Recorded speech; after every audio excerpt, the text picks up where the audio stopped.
Hi friends, welcome to my channel Homemakers Ideas. இன்னைக்கு வீடியோவில் chicken soup recipe தான் நம்ம பார்க்க போகிறோம். எங்கள் வீட்டில் நாங்கள் இந்த மாதிரி தான் செய்வோம். ரொம்ப சிம்பிளாக இருக்கும், ஆனால் டேஸ்ட் மாத்திரம் சூப்பராக இருக்கும். நம்ம இதே மாதிரியே மட்டன் வச்சும் கூட செய்யலாம். ஸோ ஒன் டைம் நீங்கள் கூட மிஸ் பண்ணாமல் ட்ரை பண்ணி பாருங்கள். செய்யறது ரொம்பவுமே ஈஸி.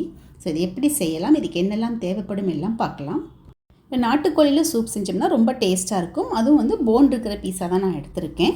இப்போ அதுலேயே வந்து 1 ஸ்பூன் அளவுக்கு இஞ்சி பூண்டு பேஸ்ட்டு போட்டுட்டு ஒரு டொமேட்டோ, நல்ல பழுத்த டொமேட்டோவாக ஒன்று ஆட் பண்ணியிருக்கேன். கூடவே கொஞ்சமாக கருவேப்பிலையும் சாம்பார் ஆனியன் வந்து நமக்கு எவ்வளோ தேவையோ அந்த அளவுக்கு நம்ம போட்டுக்கலாம். அதில் எடுத்துருக்கிற சிக்கனோட அளவு பார்த்திங்கன்னா 350 கிராம்ஸ் அளவுக்கு நான் எடுத்திருக்கேன். 1/4 கேஜியை விட கொஞ்சம் அதிகமாக எடுத்திருக்கேன். ஃபுல்லாக போன் பீஸாக தான் நான் எடுத்திருக்கேன். இப்போ அதுக்கு கொஞ்சமாக வந்து மஞ்சள் தூள் ஆட் பண்ணிக்கலாம். கூடவே 1 ஸ்பூன் அளவுக்கு பெப்பர் பவுடர். இதில் நம்ம சில்லி எதுவுமே ஆட் பண்ண மாட்டோம். ஸோ நீங்கள் சின்ன குழந்தைங்களுக்குமே கூட இதை கொடுக்கலாம். பெப்பர் பவுடர் மட்டும் 1 ஸ்பூன் அளவுக்கு நான் ஆட் பண்ணியிருக்கேன். இப்போ தண்ணி ஊற்றிக்கணும். தண்ணியோட அளவு பார்த்திங்கன்னா நமக்கு சூப் எவ்வளோ தேவைப்படுமோ அந்த அளவுக்கு தண்ணி ஊற்றிக்கணும்.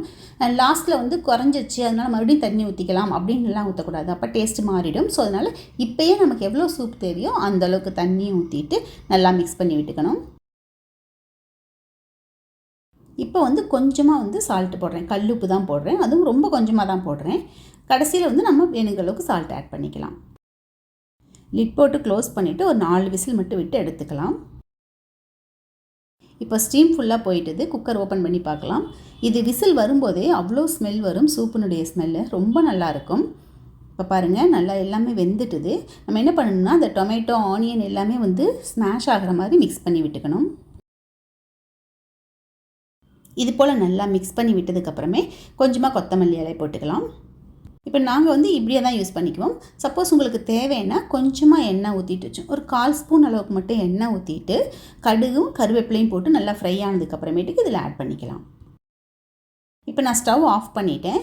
இப்போ வந்து சால்ட் ஆட் பண்ணிக்க போகிறேன். ஏன்னா ஃபஸ்ட் நம்ம கொஞ்சம் தான் சால்ட்டு போட்டோம், எப்படியும் கொஞ்சம் திருப்பி போடுற மாதிரி தான் இருக்கும்.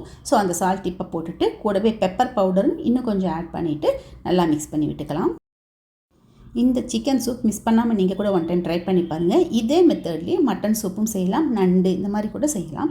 ரொம்ப டேஸ்ட்டாக இருக்கும். நாட்டுக்கோழியில் செய்யும்போது தான் இந்த சூப் ரொம்பவுமே டேஸ்ட்டாக இருக்கும். கோல்டெல்லாம் இருக்கிற டைம்லேயும் நமக்கு ரொம்பவுமே ஹெல்ப் பண்ணும். ஸோ மிஸ் பண்ணாமல் நீங்களும் ஒன் டைம் ட்ரை பண்ணி பாருங்கள். ஸோ இந்த வீடியோ உங்களுக்கு பிடிக்கும் நம்புகிறேன். பிடிச்சதுன்னா லைக் பண்ணுங்கள், ஷேர் பண்ணுங்கள், கமெண்ட் பண்ணுங்கள். ஃபஸ்ட் டைம் என்னோடய வீடியோ பார்த்தீங்கன்னா மறக்காமல் சப்ஸ்கிரைப் பண்ணுங்கள். நெக்ஸ்ட் வீடியோவில் பார்க்கலாம். தேங்க்யூ.